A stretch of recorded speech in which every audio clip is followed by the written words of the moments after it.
to start the Fearless Fire Showcase Weekend Masterclass so I can prepare my TED Talk. So I chose this because I have struggled with my story. I've had a lot of different life and professional experiences. I'm not really sure how to talk about it in a way that is succinct because there's so many different experiences. And I have hired people to help me with branding, and we just keep getting stuck, and I'm wondering if there's something that maybe is locked in me.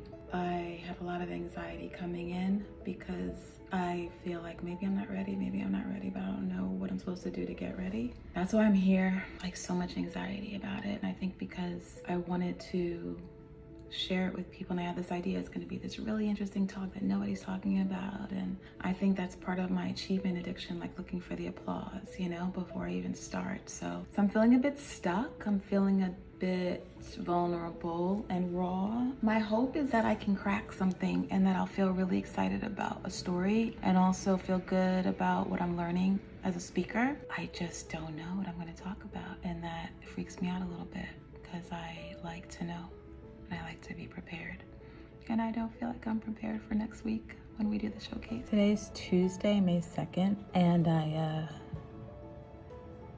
I know what my speech is going to be about, or my talk. I had a really hard time this weekend landing on what I wanted to share. I came in thinking that I was going to do something about my brand. I was going to finally be able to talk about me, what I had to say as a thought leader. And I was qualified to do so because of all the work I've done. And I thought I was going to talk about white supremacy and America's addiction to it, the need for Black women to be liberated from being the help. I did not realize I'd have to talk about what that feels like for me and what my experience has been. And to talk about it and then to craft a talk about what it feels like means I have to feel it. And I've done a really good job of doing work to fight it, like to fight white supremacy and to really support Black women and liberating ourselves. And I talk about it all the time, but I haven't actually ever sat with it, especially for this long.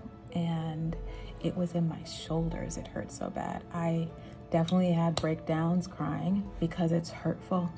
So that's what I'm going to talk about. What it means to be human right now, what the cost of that is, like to really be human, and how I got here.